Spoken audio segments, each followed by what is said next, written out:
How's your seat? Nice. You got enough leg room there? Are you a little squinched together? Oh. Well, all my life I've been asked, what's it like to be a twin? What's it like to be an identical twin? It's a hard question to answer because there are 10 million identical twins alive today with 10 million stories. But you came here today. I'm going to tell you mine. All right. Growing up, I got used to being the center of attention. People would stop and point and ooh and ah. My twin felt like a freak. Whereas I felt like a minor celebrity. To our parents' credit, they tried really hard not to make us a spectacle of sameness. No trendy twinny names like Ed and Fred, who lived around the corner from us. My name is Eve, and my twin's name is Laura. But out there in the world, we were known as the twins, the twins, the twins. There was no escaping it. You want to know, did we fool our teachers? Did we switch places with our boyfriends? Did we, the forever we? To this day, it's hard for me to say I when I'm talking about growing up. Yeah. We sang in choir. We did gymnastics. But let me tell you something. This is important. Summer camp, I came in first place in trampoline because I could do a front flip. My twin came second, and Alex Johnson came in third. Now,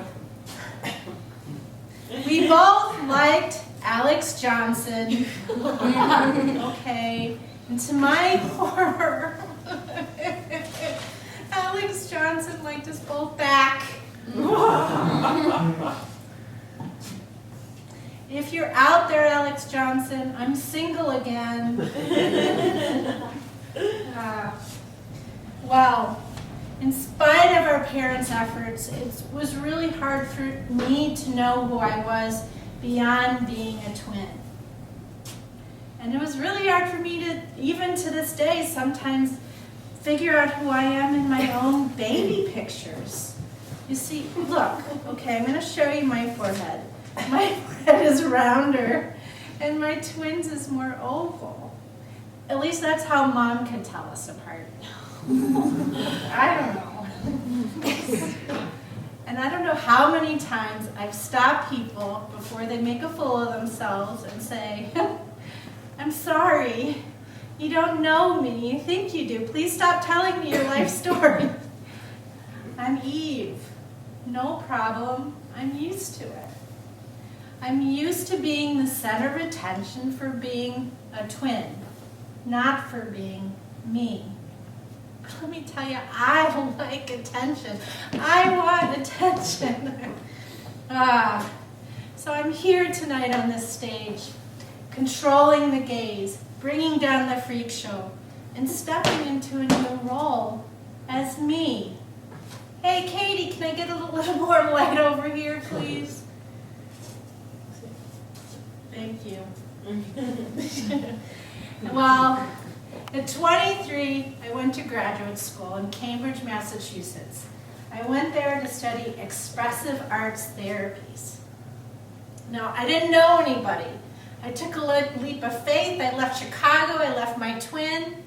It was a great experience for me because in school, I realized there were people who were interested in what I had to say. And being a twin wasn't scrawled all over me or ringing in my ears. So when I realized I had a choice about being a twin, I realized being a twin was actually important to me. You know, and I wrote my master's thesis about being a twin. I ran a twin support group for a couple of years. I was even on some of those talk shows in New York and Chicago on twin psychology. know? One of them was the Danny Bonaducci show.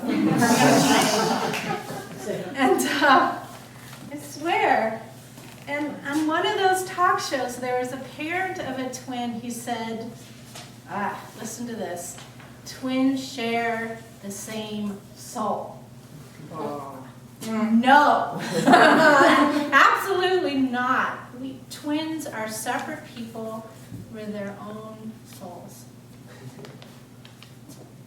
Okay, I'll get off my soapbox. So, I got back to Chicago now 18 years ago, and my twin was pregnant with her first child. I was excited, I was homesick, and by the way, I knew when my twin was going into labor because I had a few vicarious labor pains in my own belly, but that still makes me a separate person within my own soul. So, separating, becoming separate, becoming my own person. Here I'm on this stage at 46, battling out something about identity. I should know who I am by now, right? Do you know who you are? Not always. Do you know who you are? Your guess is as good as mine. Well, I'm learning. Thank you very much.